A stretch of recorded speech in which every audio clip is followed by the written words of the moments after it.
adjust that real quick. There we go. Okay. Starting in 5, 4, 3. Gummy bear.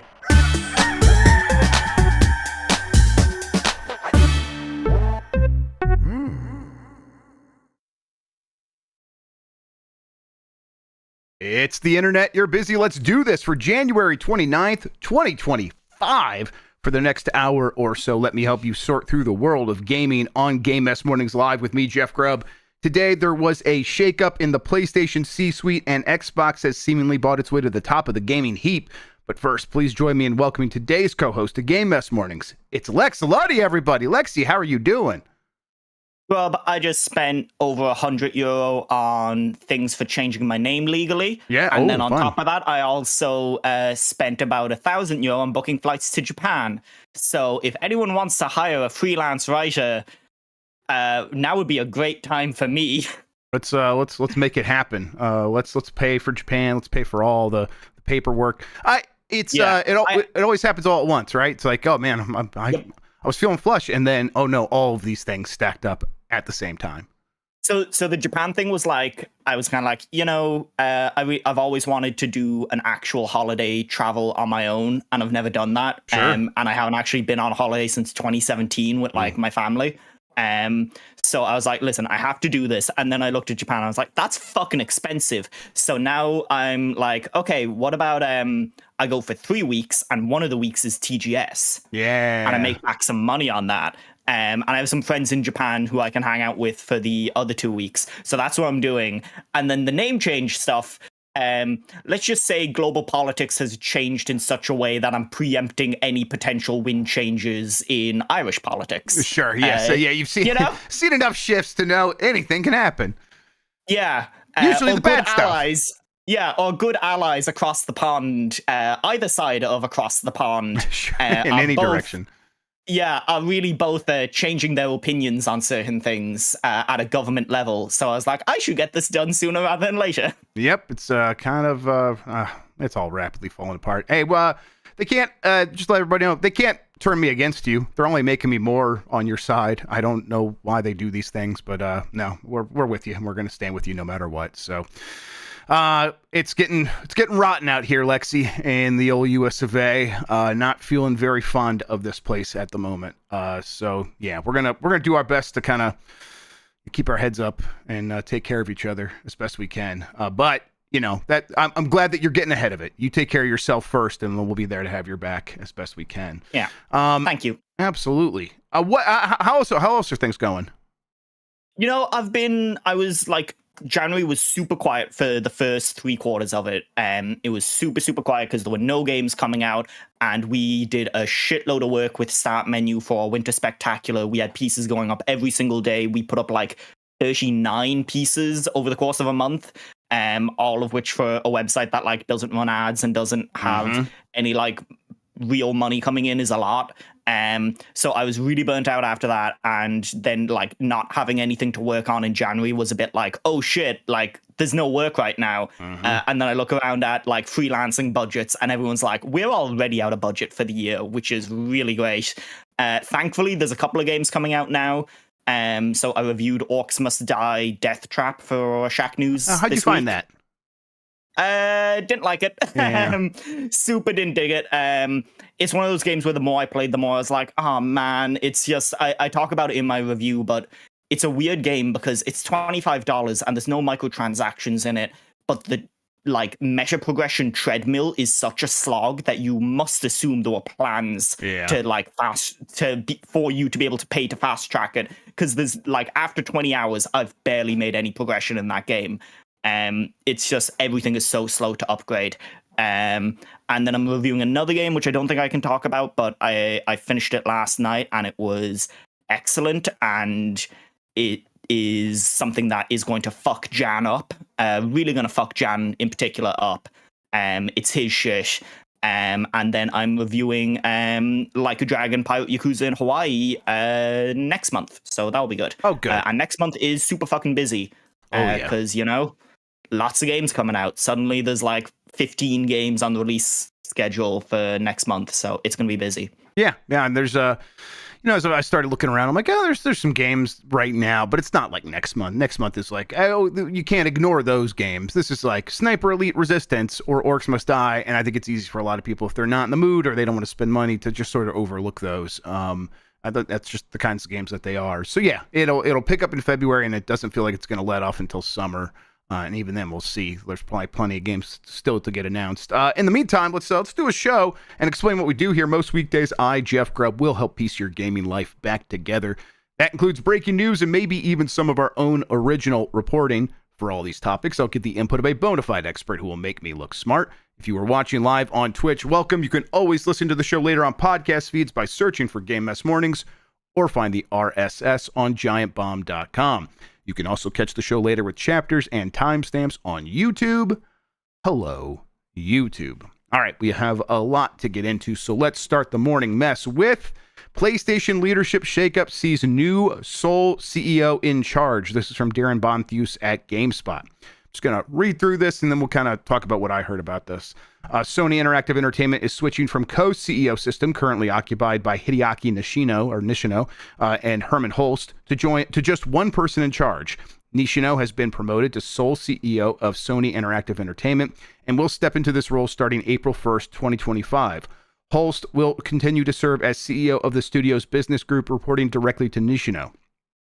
It has been a pleasure working more closely with Herman and Nishino and gaining insight into the ever-changing, fast-paced world of Sony Interactive Entertainment, CFO Hiroki Totoki said in a press statement. As we hand the baton to Nishino and this exceptional leadership team, I am confident that SIE will reach new heights in the days ahead.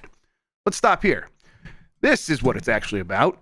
People, I think completely fairly, are looking at this as like, oh man, Herman Holz got kicked to the side, and is this because of Concord and all this? And of course, they are changing things up inside of Sony because of Concord. That clearly did happen. This is more about seemingly, no, I can't confirm this actually, but like this seems like it's more about getting Totoki out of PlayStation and back on the path to taking over Sony entirely as an entire corporation. It was kind of weird that he came in and became the head of PlayStation, considering he was so high up in Sony itself. Exactly. So this was always a detour for him, where he was like, okay, Jim Ryan made some choices. I'm going to go in there and get my hands dirty on this thing. PlayStation is the golden goose for Sony, and in many, many ways pays for a lot of the bills. So getting there and getting a really good understanding of PlayStation is going to be beneficial to eventually becoming CEO of Sony, which seems like the path that he's on. And then also making sure that cleaning up any messes and understanding what the path is going to be going forward. So this is about Nishino stepping up into the space that was previously occupied by Totoki, and Herman Holz's role is pretty much untouched. I think they even say he's still CEO of the studio group, just not CEO of, Holst will continue to serve as CEO of the studio business group, reporting directly to Nishino. So he's reporting to Nishino, and that might sound like a demotion, but I think this is more just like things shifting around slightly, and all of the same things will continue to happen as they were in the last several months, basically. Do you read anything else into this? Yeah, I mean, the way that they kind of had that original partnerships, the co-CEO partnership split up, was like Nishino was head of the platform and Holst was head of the studios, and in that relationship you can already kind of see how Holst would kind of be reporting to that guy. Like, it is going to be the system that leads the developers in some ways, because the next system is what limits the developers or what enables them and things like that. And I'm sure this probably changes the dynamic of the C-suite relationship between those two. And it might not feel great that someone has just gotten a title promotion over you and now you're reporting to them after working with them directly. But I don't think in material terms this changes a whole lot about the day-to-day of Sony, other than taking Totoki out of it and placing him on the Sony side. It seems like he has really reasserted the people who he wants in charge. And you look at the amount of things that were culled in the last 6 months under him, he clearly cleaned house in a very serious way of he was not happy with the projects that had been greenlit or that were currently in production, and whether stopping production on all of those is the right call is impossible to say if you haven't seen those games and if you don't know how long in development they are. Like, I was thinking about this the other day. You know, that Blue Point game must have been nearly done, because like Demon Souls came out in 2020. So it must have, like, 5 years, it must have been getting development. Yes, deep into development. Yeah, it must have been getting ready in some shape or form, and it must have been like playable in some shape or form. So those are like big calls to make, to not release stuff like that. And I think that's a testament to how much Sony has seen the water dry up from this particular well that they thought was like overflowing. And it turns out, no, there's a lot of water in that well, but like only 3 or 4 people are actually pumping it. And you're not going to be able to like start pumping it there yourself, because they're just going to kick you out of the space. Yeah. So yeah, it's a weird one. This is, I mean, I think you nailed it, where it's like Todoki seemed to be doing the thing that, like, after Riccatello, when Riccatello left EA or was fired by EA, and then they had that long gap before they hired Andrew Wilson as CEO, and they had an older CEO kind of come in as the chairman and basically just clean house and cut a ton of jobs and did a bunch of dirty work that would have looked really bad for a new CEO, just kind of going there and ripping apart everything in there and leaving kind of a husk, but a streamlined husk that would make it easier for a new leadership team to kind of come in and make decisions. Kind of feels like that's what happened here, where Todoki's like, listen, I will take the brunt of making these harsh choices to cancel a lot of games people have been working on for years. I will set up a new sort of baseline for you to work from. Now you go make the positive decisions to greenlight things going forward, and you can have something of a fresh start. Nishino, someone who has been with PlayStation for a long time, probably has a lot of good relationships. And the idea now is, okay, build a future for PlayStation, a new future for PlayStation, separate from the one that we thought we were going to be building and was completely wrong.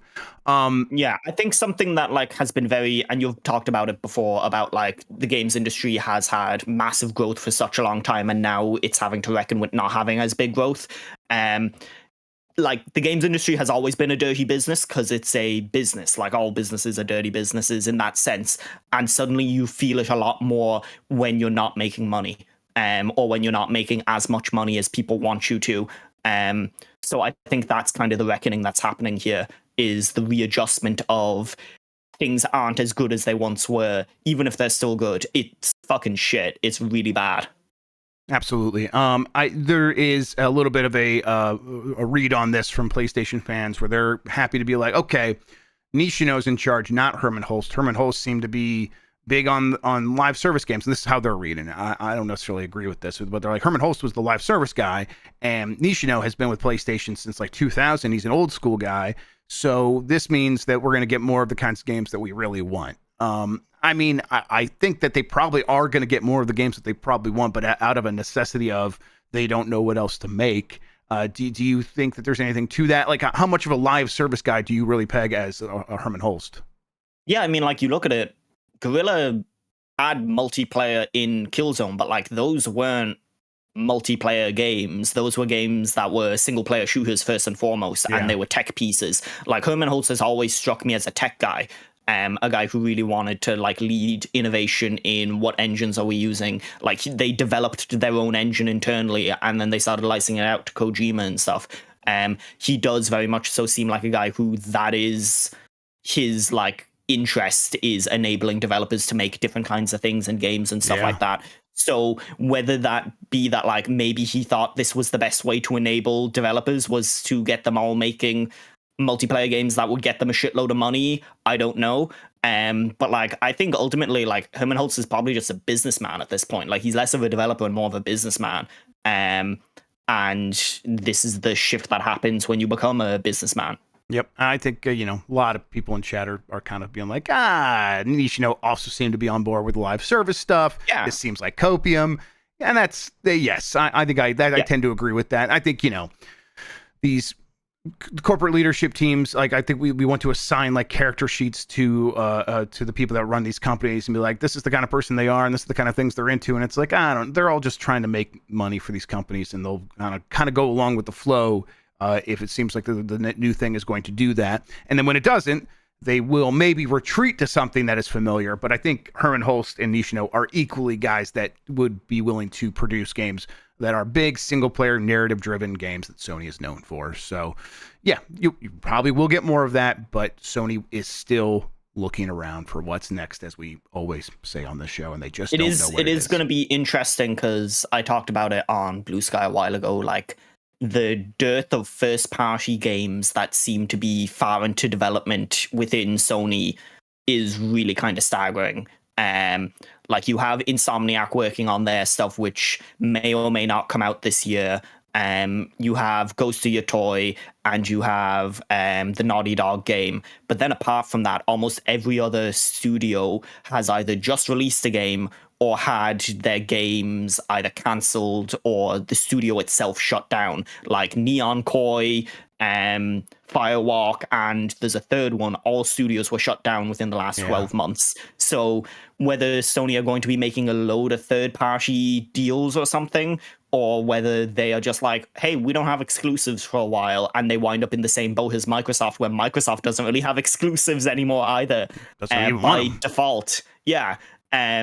It's a weird fucking time for games. Like, suddenly exclusives seem like more of a burden than they seem like a liability. Yeah, they're a liability. They are. That is a thing sitting on your books that is not making you the money it could be making. And to what end? I said it months ago, and I probably will actually finally make that video now that this news just kind of keeps hitting harder and harder. PlayStation won the console war, and so what? They have to figure out what's next. The super interesting thing will be, how much does Microsoft market this Indiana Jones Porsche to PS5? How much do they push it? Do they try to give it like this is the second push of the game? I think 100% is, yeah.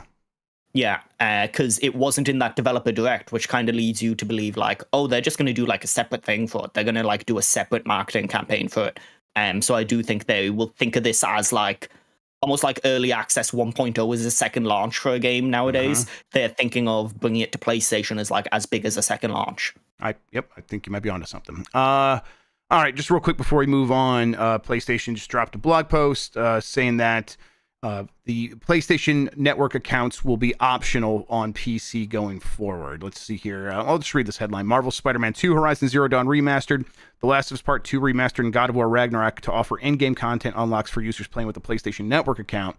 But those are bonuses to like entice you to sign up, and they're going to instead make it optional so you don't have to. Yeah, so details on new benefits for players who opt to sign in with an account for PlayStation Network.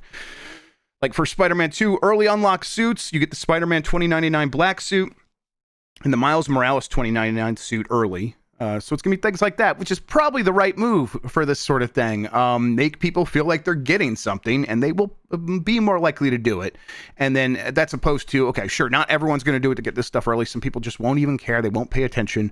Sure.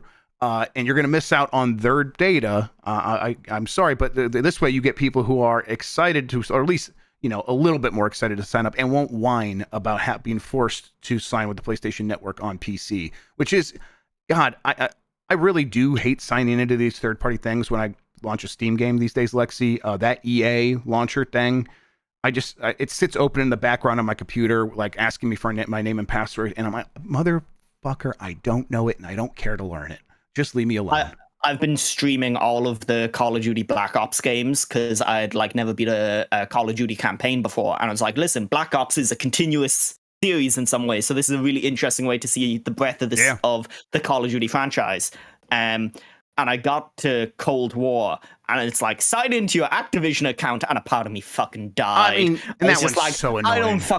I don't know what this password is. I had to spend like 15 minutes off stream trying to figure out like what fucking email did I have this tied to, like, and then I had to go and do it for Black Ops 6 as well, and I was just like, God, this sucks. This sucks. It is wild it took them this long to figure out, like, hey, we have to give people to do something, like, to get them to do something they don't want. Yep. Like, people won't just do shit because you tell them they should, especially if they literally can't. Like, there are places where you just can't sign in to PSN because the PSN doesn't operate in that country. Yeah. Sean says no one in Games Media uses a password manager. I do, but like you got to remember, Sean, how like just I could turn my brain off and be that lazy where I'm like, I don't want to, like I have a lot of passwords in there. So I'm like, I'd have to like, I could use the search function. It's just so like 2% annoying that I just hate it. And I have done it. I have signed in before. We need password managers is just the fucking like worst. Yes, exactly. And then I'll do it. And then it'll be like, okay, well, we signed you out for security reasons after a week. Sign in again. I'm like, I don't want to do this. Yeah, the Activision one is so especially annoying because they have changed their accounts tied to Call of Duty so many times that I'm just like, which one are you asking for? It's fascinating playing through all those games in order because you're basically doing like 3 to 4 year jumps in time and seeing like the way, even in the campaigns of like them being like, how do we fucking make this next one different, to the menus just getting like more and more fucking god awful. It's really fascinating to like compare those games. That first game, I'm still thinking about it. That first game is 7.5 gigabytes. That first Black Ops game, Black Ops Cold War, is 189 gigabytes. Yep, I got. And it cost $700 million to make. That's no doubt. All right, let's move on to Xbox here. Despite Xbox's struggle in hardware, Microsoft was reportedly the top video game publisher in December. This is from George Yang at GameSpot. Let's read through this. Microsoft was apparently the #1 video game publisher in December 2024, despite struggling to sell Xbox hardware. Its success here is attributed to Call of Duty, according to global data. To be clear, this data applies to Steam, PlayStation, and Xbox. As such, it does not paint a full or complete picture, as Microsoft also owns and operates mobile gaming titles like Candy Crush and Call of Duty Mobile. According to data from Ampere, Call of Duty HQ, which comprises Black Ops 6, Warzone, and other Call of Duty games, drew in 38 monthly users. That's probably 38 million monthly users, probably, you think, in November 2024. And 64% of consumer spending on Microsoft titles in December was through PlayStation, mostly on Call of Duty. It's like, well, yeah, duh. Like Call of Duty is going to was going to swing that in the PlayStation direction immediately, so that's not too surprising.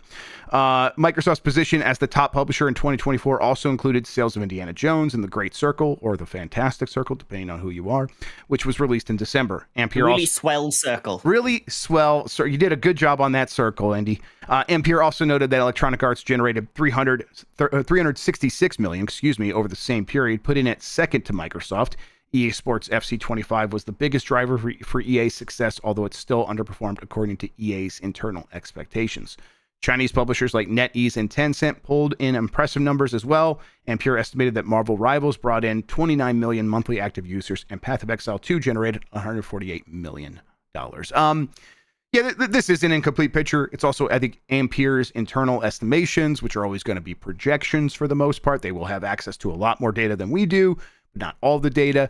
The fact that they are just looking at Steam, PlayStation, and Xbox does leave out massive swaths of China and a lot of other important markets.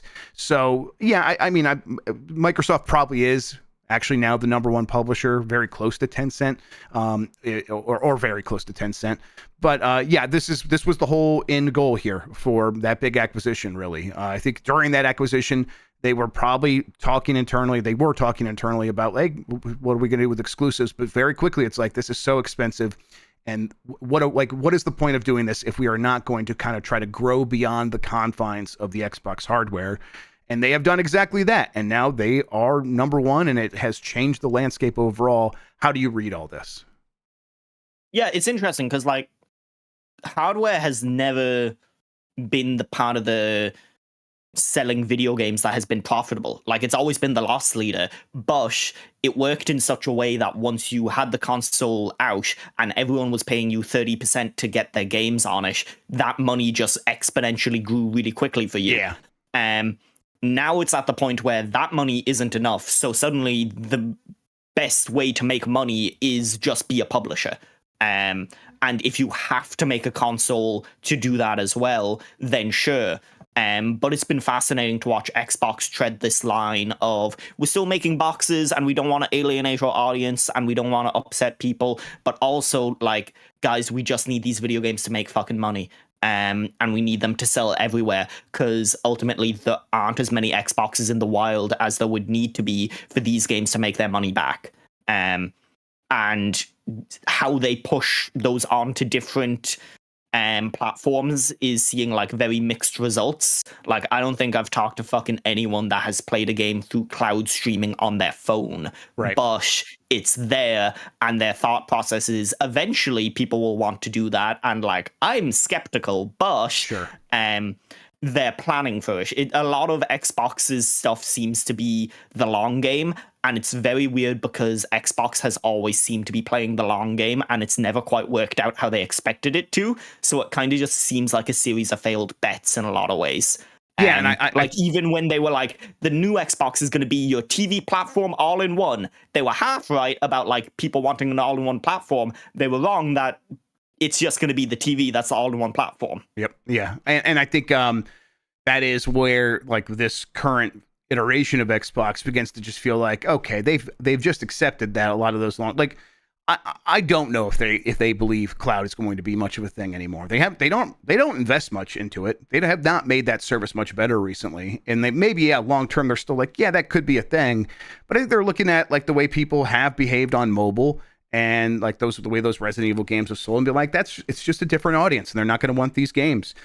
And so we will go out and buy Candy Crush instead, and we'll get money through those games that they actually want. And then so that gives them money now. And it's like, okay, well, the hardware is not the answer, or trying to have the walled garden is not the answer. So let's have some service games. We already have Minecraft. What else can we get like that? Call of Duty. So now we're making a lot of money now. It kind of feels like this is just the blunt instrument to attack the weaknesses of the platform that they had.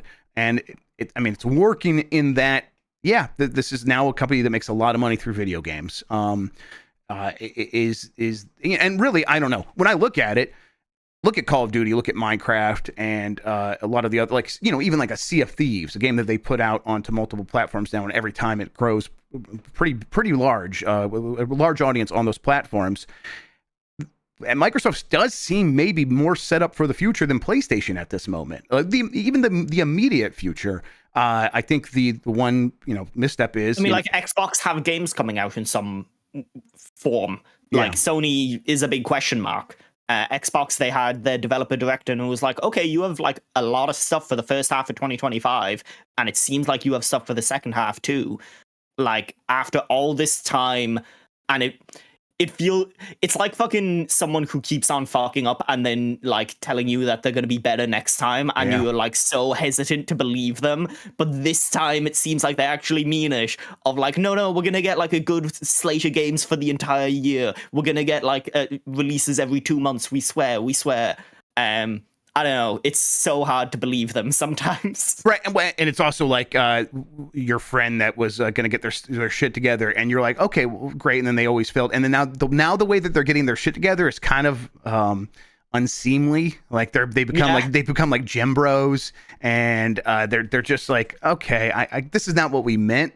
We kind of wanted you to just make really fun games for your thing that we wanted to play. And now you're like, look at how much money we're making from Call of Duty. That's like, oh, okay. All right. Well, good for you, I guess. I can't hate it, I suppose, but I don't love it either. I think that continues to be like the one area where, hey, I think if PlayStation continues to make the games they're making, they're always going to have stuff that's in that mix for Game of the Year, stuff that gamer-ass gamers really love. And in the meantime, is that going to be a long-term solution to the growth that PlayStation's looking for? I don't know, but I think at this point, I'm even kind of like more interested in like what a lot of those Sony studios might end up doing after this latest round of the call of all the live service games. And yet, 10 years from now, I think we'll look back at these years and be like, wow, Microsoft really set itself up for the future and has a much better grasp on where things are headed. Not that will end up with us getting a lot of cool games that I am into in any way. All right. Got a lot more to talk about. Let's take a quick break. When we come back, the latest on the new MLB and Bloodline rules in a wrestling game right after this.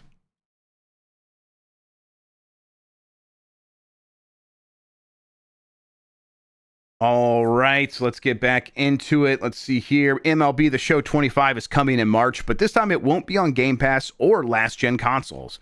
This is from Tom Ivan at VGC. Sony has unveiled MLB The Show 25 ahead of the game's release on March 18th, 2025. The game will be released for PS5, Xbox Series X and S, and Nintendo Switch, with early access available from March 14th for players who purchase the digital deluxe edition for $100. Lexi, what's your favorite baseball team? Oh, busy with Doom guy. The one in Yakuza 5 that the guy played for before he got kicked out. It's a whole crime story. That's right. You should play Yakuza, Grubb. That is actually the right answer. Congratulations, okay. You got it correct. Work away. Yeah. This is the MLB The Show 22, 23, and 24 all came to Game Pass, and now they're not doing Game Pass anymore. They're probably like, okay, we have properly fertilized the ground. Yes, exactly. And now there is an audience that expects this game on Xbox, and we'll just sell this new one to them. And it's possible the amount of money that they would ask Xbox to give them now went up drastically or something like that. So yeah, this makes some sense. Also, cutting off last gen, so that means no PS4 version, no Xbox One version, but you still get a Nintendo Switch version. So they're making one that would run on that stuff, but they're like, that maybe that audience isn't there anymore. So this is not necessarily just a technical thing, although even if you do have a Nintendo Switch version, not having to port and support two other devices is still going to save you money. But really, I wonder if they're also at the point that FIFA is at, where the Nintendo Switch versions are only roster updates. Yeah, I wonder that too. I don't think it's as aggressive as the way it is with FIFA, where it's just it is the same exact game and they just update the rosters. But it's probably pretty close to that. Either way, though, I think, hey, that last gen is finally done. It feels like sports games are finally stopping support for PS4. So if that was something that was a hang up for people, yeah, maybe we really are moving on from that. Does that mean that these generations, that the generation that we're in that is, turning 5 years old, is actually getting started for real? Still doesn't feel that way in a lot of ways. But hey. There's a great thing in my local toy store, which is the only place that still sells physical video games in Ireland, where for about 18 months now, they have had a coming soon section, and in the coming soon section, there's been boxes for Rugby 25, which was originally called Rugby 24, which is still in early access and continues to be delayed. So when that comes out, I'll talk to everyone about sports games. But last time I played it, it wasn't good. Oh, weird. Yeah. Man, that comes for all these sports games. NHL's been crap for years. It's rough out there. We'll see. I bet MLB The Show has built up that audience, and Xbox will do just fine. I wonder if the Switch version will get a significant update for Switch 2, or if they'll just let this one ride and then make a new one for Switch 2 the following year. I'd be curious to see all that. But yeah. Shoutouts to MLB. MLB The Show actually still continues to be one of the better sports games if you can stomach baseball, which I get. All right, Bloodline rules and intergender wrestling headline new match types for WWE 2K25. This is from Jake Valentine at Dual Shockers. The latest entry in WWE 2K franchise is paying respect to the Bloodline, with Roman Reigns set to grace the game's cover. 2K and Visual Concepts are ready to announce the new match types players can expect in WWE 2K25. Bloodline rules is coming to WWE 2K25 based on the popular WWE match type, most famously seen at WrestleMania, is that 40? Yeah, that would be 40. Main event between Cody Rhodes and Roman Reigns. It is known for featuring several run-ins interrupting the match. Visual Concepts wanted to pay respects to its unique rules and quirks. I mean, it's... Lex, you know this. It's just a no holds barred, no rules at all, anything goes kind of street fight, right? Will the hot goth lady be in it? So that this is actually important for the other one. So the intergender wrestling match means that the hot goth lady can beat the hell out of Dominic Mysterio, which is what we all want. This is the thing that we've all been waiting for. So yes, we've ascended and we've reached now. WWE games in the past have definitely had intergender wrestling where you could have people hit a lady with a chair in the background and no one ever said anything, and then they haven't done that for years. But now that's 2025 and politics have changed enough. You can hit a woman again in a video game. I mean, yeah, really, we just want Rhea Ripley to hit Dominic Mysterio. So there it is. Yeah. I've seen that guy's mullet. He looks like a scumbag. Oh, God, he's the number one scumbag. God, he seems like he's really good at being a scumbag. He's so good at being a scumbag. It's the best. He's found ways to like turn up his scumbagness. He's the one heel that had a heel turn while still being a heel. It's an incredible thing. He's an artist. He is the most Australian-looking American I have ever seen in my life. Like he looks like he drives a ute. Yes, that I know exactly what you mean. And he plays like Aussie rules football. Like he's incredible. And it's like no offense, but yes offense to everybody that was mentioned there: Australians, Americans, and especially Dominic Mysterio. The guy's actually knows what he's doing, and he's very good at it. All right, let's just keep going here. Baldur's Gate 3 is getting local co-op for Xbox S or Xbox Series S very soon. This is from Jonas Mackey at Game Reactor. Larian Studios has officially moved on from Baldur's Gate 3, but they can't quite let go. And late last year, it was revealed that they have patch 8 in the works. Now they've sent it out to select participants and told us more about it in a blog post, complete with a big surprise. The studio writes, wanting to play multiplayer a little closer to home, Patch 8 will also bring split screen to Xbox Series S consoles. This feature has been said to be one of the major problems Larian had with Baldur's Gate 3 for Xbox Series S, which caused the game to be delayed by several months for Xbox, while the feature is only coming now. Better late than never, as they say. So, God, I think it's just interesting that this is something like once they got the approval from Microsoft to not have to put this into Xbox Series S if they wanted to release it for Xbox Series X with this feature, I kind of figured it'd be like, well, yeah, I mean, how many people are really going to end up using that anyhow? So, go ahead and just release it on Xbox Series S. Let people play that game the way they're mostly going to play. And if they really want this, they can get a different device and play it there. And they'll never add this in later, even if they figure out, because why do that work for something so minuscule? But hey, no, they're doing it, and they're kind of like, okay, now we have the feature complete version on all these devices where it's available. And I think that's pretty impressive that they actually were able to pull this off and actually saw it through. It's been really fun seeing Larry and be like, this is our last patch like 4 or 5 times at this point. Those are good people over there. I have bumped into a few of the people from Larry in Dublin a few times, and they all seem very cool. That's mainly like a narrative team over there out of that office. But this is impressive that they managed to get this working. I guess some of this is stuff that does come with a console getting on in age as people find out how to optimize it and more, and you do things that you didn't think you could do. But it's rare that people actually go back and implement those learnings, especially for like a game that I can't imagine has its biggest player base on Xbox, and certainly wouldn't have its biggest player base on Series S. Because that seems like a weird way to play that game. Like as someone who played most of that game on Steam Deck, docked to a TV, it's not great playing it at low res. Like it looks pretty smeary on lower end hardware. Yep. Yeah. I people point out in chat, maybe they did this because they were getting this ready for Switch 2. And so they were already doing the work, and that just made it easier to get ready for Xbox Series S. But still, it's like, that's impressive that they added it in there. I think you're right, though. Not the ideal way to play a game like this. That is so detailed. It actually probably does run at a decent resolution on Xbox Series S. This was like a CPU thing. So maybe they were able to get over it, or maybe a RAM thing. I'm not sure. It was probably a RAM thing, actually, now that I think about it. Hey, very cool. Do you think this really is the last patch?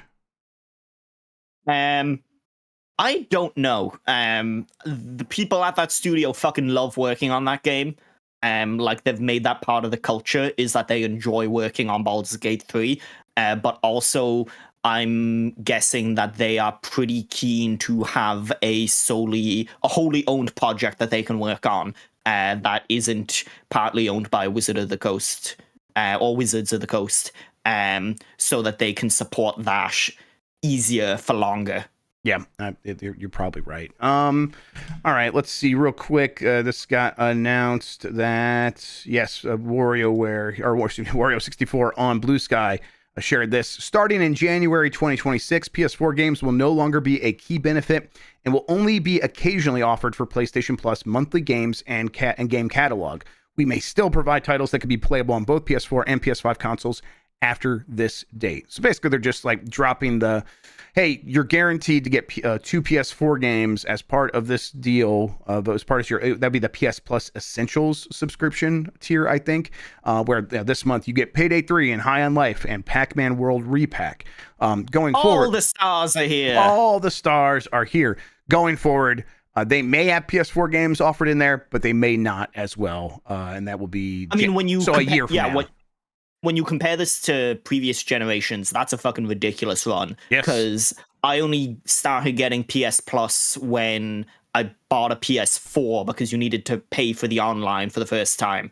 And so I have that back end of PS3 games also on my account. And like, that didn't last very long. It lasted like, I think maybe 12 months, maybe 12 or 13 months. Yep. I think one of the final games on there was like Yakuza 5 1 month, and then what was it? Metal Gear Solid 4 for the final month. And those were the last like big games that they added to it. So like those weren't that late era PS3. So yeah, it's interesting that it's lasted almost 5 years, 6 years by the time this comes to an end. That's when they're like, we're no longer supporting it, which is wild. Yeah, I think trying to remember, like, does Xbox's equivalent, like games with gold, like, God, is that even still doesn't going? exist. Yeah. No, they got rid of that. Okay, yeah. Yeah.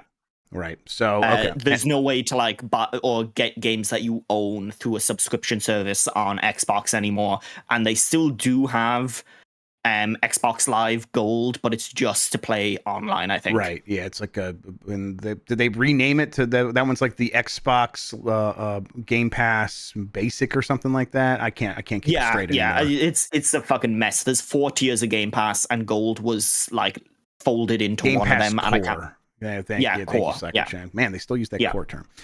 I think like even before that, they had begun not supporting some of the older consoles much sooner than that, which made sense. They were kind of like, I remember some of those months, they'd be like, here are the games with gold for this month. And they'd be like, ooh, this is grim. This is not a great selection. And it was that way for many months in a row.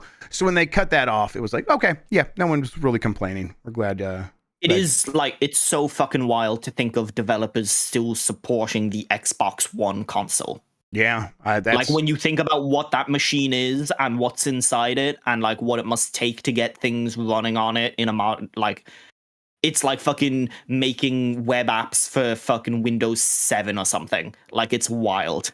It's and it's really why the like John Carson in chat points out, like, what a strange transitional non-generation this has been.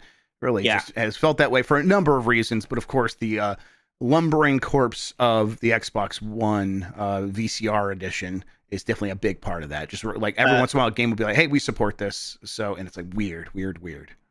Rob, I'm sharing this in chat right now. I broke the link because it's Blue Sky. The other night, last night, because this is the life I lead, I was looking at different versions of Space Harrier, like all the different versions that they made for it, and I found the most gnarly, fucked up version I have ever seen of a video game. They made a version of Space Harrier for the Sharp MZ, and holy shit, it is one of the worst looking things I've ever seen in my life. I want to see if I could see. Oh no, Nikki broke the link too. If I just copy this link and paste it, will yeah, work? If you copy it, yeah. Okay. Oh, that is messed up. That is okay. It's so good. It's so good. That's amazing. Oh man, it's incredible. Let's see if I can share this with people. Like, this is what I think of whenever people talk about like, oh, video games were better back in my day, and it's like, no, dude.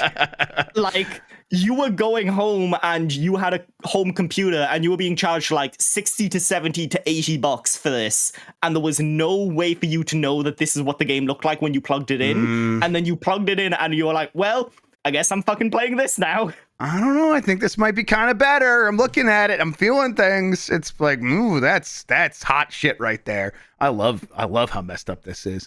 It's so good. All right. Well, okay. I'm gonna try to play that version of Space Harrier. It's nuts that like these kinds of versions of those games existed. I love his little leg animations. Yes. It's just like, 2 blocks flipping back and forth. Yeah. Absolutely. Okay. I think, yeah, let's hit this. Destiny 2 is getting Star Wars gear in latest crossover collaboration. This is from Eddie McHugh at GameSpot. Destiny is getting crossover content with one of the biggest sci-fi franchises, as Bungie has announced a partnership with Lucasfilm to bring Star Wars content to Destiny 2. Launching February 4th with the Destiny 2 Heresy update, the Star Wars content includes new armor, ornaments, accessories, emotes, and finishers that are inspired by Star Wars, quote unquote. More specifically, the armor ornaments include one per Guardian class, and they are inspired by soldiers of the Galactic Empire. You can get a glimpse of the new armor where it's, they're all variations on like stormtroopers. It's weird that they're all stormtroopers. I mean, it's weird that it's like, hey, do you want to dress up as the space Nazis? Jeff Backlund's going to love this update. He's going to get way into he's been clamoring Destiny for 2. But everyone else is like, this is a bit weird. It's a necessity, right? When they're trying to make Destiny make sense with these collaborations, and it's like, well, we can't just put fucking Han Solo in there, right? We gotta make something that kind of looks like it makes sense in Destiny, and that leads you to Stormtroopers, the Red Imperial Guards, and then I think the Death Troopers or Shock Troopers or something like that. And it's admirable how much they've tried to keep the spirit of Destiny alive while doing these crossovers, but also they're still doing the crossovers, so inherently people are like, well, it's just another one of these games that has been taken by like the entropy of crossover culture, and how that's the only way to generate money for a live service game in the long run. Yeah, and I gotta say, it didn't work in terms of like trying to like maintain the dignity of Destiny, because when I glanced at this headline and I like in my Feedly, and I saw the image of the Stormtrooper and the Death Trooper and the Imperial Guard, I'm like, oh, okay, more Star Wars stuff in Fortnite. I just assumed it was Fortnite. So it's like, yeah, sure, I guess this looks like it can make sense in Destiny, but I looked at it and thought, that's Fortnite. I honestly think the thing that made it even worse from my reaction to it was I looked at it and I went, man, I miss Destiny 1. Yeah. And I was like, I was nostalgic for the heady days of Destiny 1. And like this season is also bringing Oryx back, who was a big character in Destiny 1. And so like it feels like they are kind of also at that point too. I really hope Marathon is good. There's some really cool people doing some really cool work on that, but I just don't know if there is space for it in the market. And that sucks. Yeah. All right. I wanted to talk about this one real quick. This happened earlier this week, but it had a big effect on Nvidia. So biggest market loss in history, Nvidia stock sheds nearly $600 billion as DeepSeek shakes AI darling.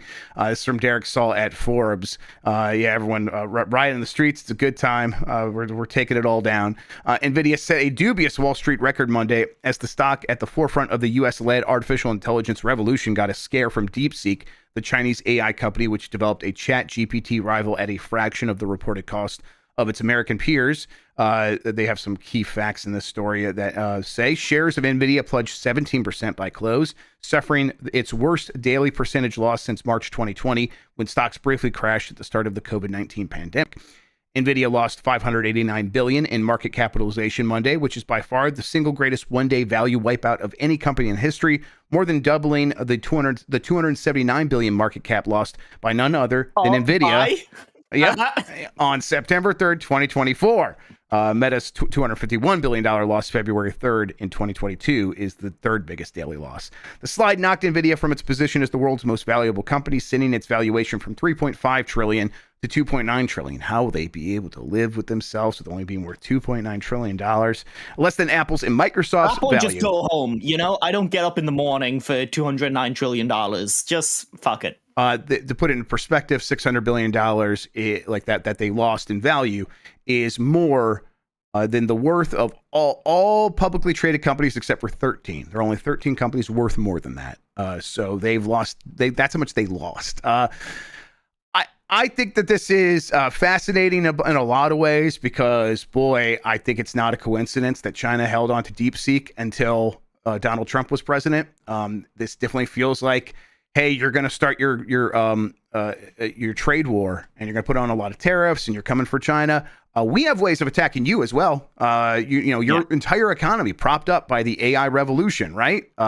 And you are trying to lock us out because you're not going to sell us chips. Biden signed a thing. They're like, we're not going to sell the best AI chips to China. It's illegal to do that. And then on top of that, like clearly the strategy was, let's build AI in such a way that it does really do everything and becomes so expensive to compete with that we control it 100%, and it becomes a tool of the United States and its financial partners, and no one else can really get in on that party unless they're invited by these companies that are in the United States. And it really feels like a come to God moment for the AI market, because it's everyone going like, oh, they made this for way cheaper and like it's about as good, but also it still sucks. Yeah. You know, it still isn't doing things that we promised it would do or that would actually be useful. And it really just because I think it's the reality is, AI, even when you do talk about the best AI that they spent all these hundreds and hundreds and hundreds of billions of dollars on, that also wasn't very good. And so an open source solution released by China, and let's not kid ourselves, this is not China's real thing that they're working on for AI. They 100% have the more expensive version that does do everything that they're working on in secret. This is a targeted attack to affect the economy of the United States. And it's like the fact that that is possible does show how shaky this all was, and how it was a house of cards, and that the AI was not really close to getting to the point where they thought it would be worth all that money. So that's what we've heard, OpenAI say a bunch of times. Oh, okay, well, we're almost there. We just need a few more hundreds of billions of dollars. We need another round of investment to do another round of massive training. And it's like, oh, okay. The wolf's at old Gil's door. What happened to all that other money for making all that thing that could just make a movie when you just wrote a sentence? What happened to that? Why won't you share that with us? I thought you said it was ready to go. It's because it sucks. And so, yeah, China sucks, and also I wouldn't be shocked to hear that maybe not all that money made it to the project. Oh, sure, yeah, you know, of course not. Yes, it's going to be there's going to be corruption the entire way. Sure, it's just if this was our big bet from ensuring the soundness of the global economy. This is a really bad sign. And if this is only the beginning, the opening shot of this economic Cold War between China and the United States that's going to happen over the next 4 years, we're all going to get caught in the crossfire, and it's going to be real rough. Great day for people who are like, let's invest in gold, you know? Yep. Like, the gold standard's coming back, baby. Well, I'll take some AI gold, I guess. All right. Yep, a couple more stories in here. Dino Crisis 1 and Dino Crisis 2 have been re-released right now on PC, DRM-free, as part of GOG's ongoing efforts to preserve games of the past. This is pretty cool. It comes from Alexander Cope at Windows Central. Not content with just re-releasing the original Resident Evil trilogy on PC, GOG has decided to take things further by announcing that it has re-released Capcom's classic Dino Crisis and Dino Crisis 2 right now for PC. Improvements for each game, as stated on GOG's official website, include full compatibility with Windows 10 and 11, all localizations of the game, original, arrange, and Operation Wipeout modes are included, improved DirectX game rendering, new rendering options, windowed mode, vertical synchronization control, blah, blah, blah, blah, a bunch of stuff in there. Basically, they are doing everything to make these games solid for the future going forward. They will just kind of work for a very long time on PC. This is a very cool thing that GOG does, and I'm glad that Dino Crisis got this treatment. Yeah, and the extra cool thing about this is it went hand in hand with GOG announcing that they're bringing back #building the list. Yes, the GOG Dream List. Adam Boy's out there reviving #building the list with his new venture. He's not actually doing that. But yeah, the Dream List sounds like an actual good and interesting thing that I like the idea of. Yeah, in addition, GOG has announced it's launching the GOG Dream List, a place where gamers can cast their votes on what classic old school games GOG should revive next in their crusade to save old video games from becoming lost media. Let's see here. There's a Sean note here. I wonder what that means. I think this is all really neat, and you might get more juice out of this squeeze than asking the nice Irish lady about American baseball and pro wrestling. I don't know who that note is for. Yeah, I'm very excited about this. What game would you want to see them do next? Not that an old game to you is apparently not Space Harrier. Yeah, I know they did that Stranglehold one. That was really cool. That'd so be maybe cool. some more of those weird like 360 games that are in limbo and aren't on backwards compatible. I'd be way into those games that kind of like. What I'm saying is 50 Cent, Blood on the Sand, bring it back. 50 Cent Blood I on the need to Sand. finish He hits a ramp and gets a crystal skull. It's pretty dope. Did I tell you about there was a time I was playing that game. I was playing through it in 2023. You know, as you do. And as I was playing it, I was like, I should just turn on the matchmaking just in case. And someone joined and started like sherpering me through. And then a few days later, I started playing it again and I opened up the matchmaking and the same guy joined. And I was like, who is this person playing it? And then I like tweeted about it and the guy fucking was like, replied to the tweet being like, that's me, I just play this game, and like followed me. And I was like, okay, That I now have a 50 Cent Blood in the Sand stan following me. That rules. That it was probably Tony Yao. I bet it was almost certainly Tony Yao. I don't know how to say Tony Yao. I think that's it. I think it's Yao, but okay. You were Yao. close. Yeah, sure. All right, yeah, or maybe it was Curtis himself. They're all mad at me. I was waiting for it. Yeah, I knew it to catch up. too. I always read it that way in my head. I'm like, that's not how anyone's ever said it, but that's just how I've always read it. All right, let's see here. I think let's move on to the poll question from yesterday. There we go. Have you played a local multiplayer game with another person? PS5. That's for today. This is from Monday. Do you still buy physical games? 55% say yes. 45% say no. I am mostly in the no category. I suppose I have bought a physical game in the last year or so, but I really wouldn't count myself as a yes on this. How about you? I have a lot of PS4 and PS5 and 360 physical games. Which kind of came from over the course of the pandemic, was right around the time that like I started to have my own disposable income because of like disability allowance and pandemic money, and then I had nothing to spend it on. So I was like, oh, I'll just buy some games that are cheap now, that are down to like €20. So now I've wound up with this collection of loads of games I'm never going to play, including the 8 copies of Balan Wonderworld I still have sitting on a coffee table downstairs. Of course, yeah. That's it, though? Only 8? I gave away 4 of them. Okay. Generously. And apparently some people didn't appreciate that. I mean, generous is one word for it. They're still talking about G Unit in chat. My memory of G Unit is being in Boy Scouts and the Scoutmaster's son giving a 10-minute speech about G Unit and me just really wanting to leave. I was never much of a G Unit fella myself. Now they're dragging you for you said Gene Unit. Yeah. I'm just like mashing the 2 words together. I'm saying G Unit, but G Unit, it just comes out that way. Gene Unit 2 is very good. But yeah. Well, it's really hard to be like whiter than an Irish person. Oh, no, it's not. You gotta just be from Ohio. Yeah, you're right. Yeah, it's pretty easy, actually. All right, let's see here. Got a new poll question we'll get to here in a second. But first, Lexi, why don't you tell people where they can find you on the internet, what you have going on, and all that good stuff? You can find me on Blue Sky at basically Lexi, basically ending in an I, and Lexi ending in an I. I also run Start Menu, a website for young people trying to break into the games industry. We are in the process of working on bringing back our podcast. You might see some fun guests on that over the course of February, if they have the free time.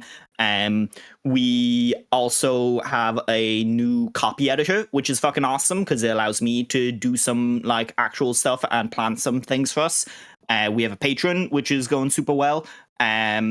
And you can also find me writing freelance stuff for Shack News. I have a piece for Gamer Guides, or I have a review of Like a Dragon for Gamer Guides that will go up next month. But yeah, I'm trying to keep busy, trying to be around the place. I'm also streaming on twitch.tv/basically Lexi. I might stream after this and continue playing Black Ops. I might play Black Ops 6. I downloaded Black Ops 6 on the Xbox, didn't download the campaign. Oh, fun. That's Yeah, so that can happen. It turns out with those games. yeah. And Sean's gonna be mad at me being like, oh, it's so easy. Sean, have you seen what a fucking mess those menus are? It's a fucking nightmare. I was a shockingly big fan of the Black Ops Cold War campaign. People told me it wasn't great, but at the beginning of that game, it lets you choose your character's background. And so obviously I made my character a non-binary KGB agent. Ex-KGB agent. And then the big plot twist at the end of that game is that you've actually been playing a guy who got MK Ultra'd by the CIA into thinking that he's the character that you created at the beginning of the game. So literally the US government transed my gender. Which is fucking awesome. That game is awesome. That sounds like a good time, but it also sounds very Black Ops. Boy, that sounds like that's something they would do in that game. Yeah, it's great. Anything else you got going on? Not much. You can catch me on Blue Sky talking about rugby every now and again and talking about games mainly. Excellent. All right. Let's get to the new poll question. Let's see here. Yes. Have you played a local multiplayer game with another person on the PS5 or Xbox Series X/S? Yes. No. Those are your options. You can vote now. Go to youtube.com/@GiantBomb. There's a community tab there. Hit that. You'll find all the poll questions. Go ahead and vote. We'll get the results, talk about them on Game Mess Mornings here on Giant Bomb. Tomorrow, speaking of Giant Bomb, later today, we will have Blight Club returning. Dan still is in the midst of Drake of the 99 Dragons. I always want to say and the 99 Dragons, but he is among them. Yes, please. Did you see what I sent? I sent it on to Nikki and I sent it on to I think Sean and Mike. The voice actor for that for Drake. I found a podcast that he did, and boy, it's interesting. Oh, fun! Would he say that he just was hoping that Drake wouldn't be annoying and woke? No, but I'm pretty sure if he was to do a podcast now, he would say that. Okay. It was. Let me find my messages to Nikki. Yeah. I'll read out the name of this podcast. Yeah. Okay. Sure. Let's dox a podcast. Yeah. Yeah. Guest Monty Reed, voice talent on Tim Rostro's Creative Christians. Hell yeah. Let's go. Okay. All right. Yeah. That's all. I mean, God, if there's one thing Drake of the 99 Dragons has going for it, it's very pious voice acting. I'll say that much. Yeah. All right. We will get to Blight Club later today. Tomorrow we'll have some fun stuff. Voicemail dump truck. We'll fit in like either some Virtua Fighter, Sniper Elite. We don't know. We'll see how we're feeling. And then on Friday, we'll have more Game S Mornings, BCR. We'll do our best music of 2024 or favorite music of 2024, however we frame that. And then we'll have a UPF where I think we might actually play that Orcs Must Die game. Why not? I like playing bad games. It's fun co-op. It is like okay, yeah, I bet it is. Underneath the terrible progression, there is still a fun game in there, which is why it's frustrating. It's just a very difficult game to review and then feel like good about because you're looking at like, oh, this would take so long to actually get to the end game, right? So yeah, and like recommending that to individuals, it's like yeah, but I bet we'll have a good time. All right. I think that's going to do it. We already did the other poll question. We asked where we could find you on the internet. So then at this point, I think I just say, Lex Luddy, thank you so much for hanging out with me and talking about video games. I really appreciate it. Yeah, I'm going to go back to my book. Yeah, absolutely. That's a good book, Doom Guy. Okay. All right, everybody. Thank you for listening. Thank you for watching. You're the best audience in gaming. Until next time, have a good one. Take care of yourself and goodbye.